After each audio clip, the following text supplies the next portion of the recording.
तो हेलो दोस्तों, आज हम लोग बात करने वाले हैं इस वीडियो में चालान से संबंधित। पुलिस के द्वारा जब चालान किया जाता है या आपके ऊपर एफआईआर होता है, ठीक है, तो क्या नौकरी पे इफेक्ट डालेगा कि नहीं डालेगा, ये बहुत लोगों का क्वेश्चन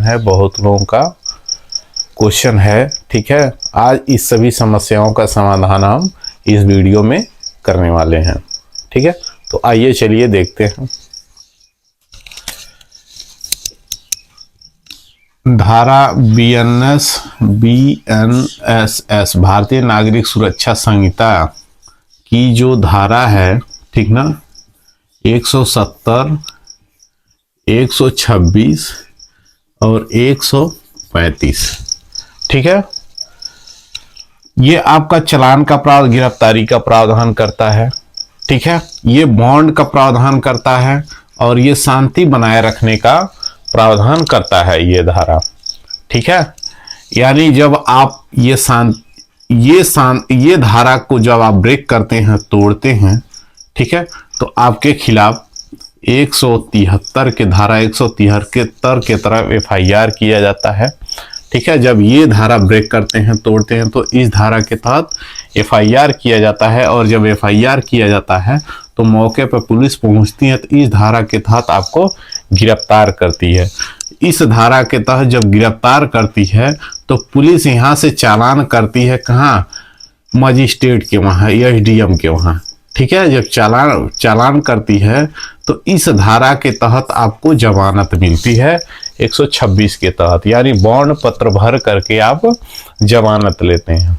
ठीक है, तो ये इन धाराओं पे बहुत सारा कमेंट आ रहा है मेरे पास। ठीक है, एक सिस्टर का कमेंट आया था, वो पूछ रही थी कि मैंने यूपीपी का एग्जाम दे दिया है और मेरा एग्जाम क्लियर भी हो गया है, ठीक है, क्या पुलिस वेरिफिकेशन में वह दिक्कत आएगी कि नहीं आएगी। ठीक है, तो उसके प्रति लगा था 126 और 135।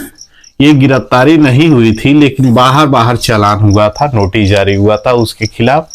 ठीक है, बगल में पड़ोसी से बता रही थी झगड़ा हुआ था और बाहर ठीक है चालान हुआ था, शांति भंग में नोटिस जारी हुआ था उसके खिलाफ। तो इस धारा के तहत उसे जमानत मिला था। तो वो पूछ रहे थे क्या ये पुलिस वेरिफिकेशन में दिक्कत आएगी कि नहीं आएगी। तो मैं आपको बता दूं, ये पुलिस वेरिफिकेशन में कोई दिक्कत नहीं आएगी आपको। ठीक है, नाम तो किसी भी का भी पढ़ सकता है, ठीक है, नोटिस जारी किसी को भी हो सकता है, क्योंकि इस सेक्शन के तहत उसको जमानत मिल गया होगा। और ये सेक्शन है, ये धारा है शांति बनाए रखने के लिए, ठीक ना, यानी शांति फिर से कायम रखने के लिए ये धारा प्रावधान करती है। ठीक, तो मैं उनको बताना चाहता हूं कि इस धारा के तहत आपको पुलिस वेरिफिकेशन में कोई दिक्कत नहीं आएगी।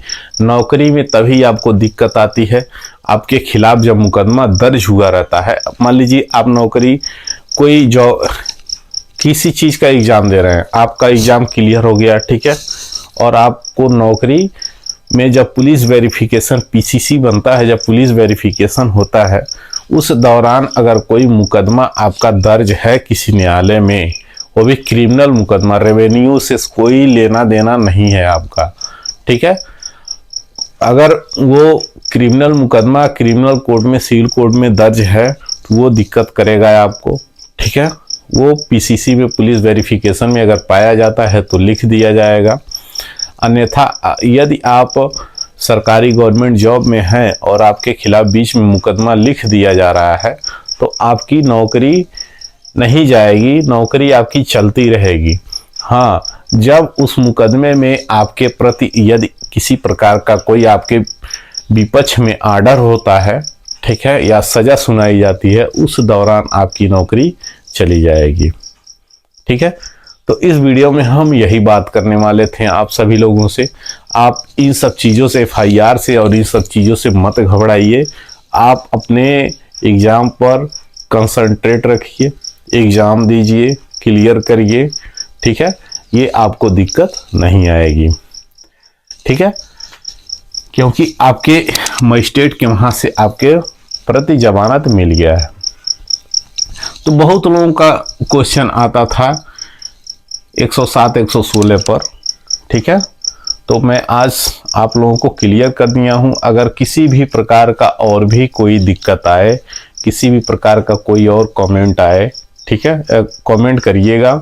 किसी भी प्रकार का जानकारी आपको लेना हो तो कमेंट सेक्शन में कमेंट जरूर करिएगा, उसका मैं रिप्लाई जरूर दूंगा आप लोगों को, ठीक है। Thank you.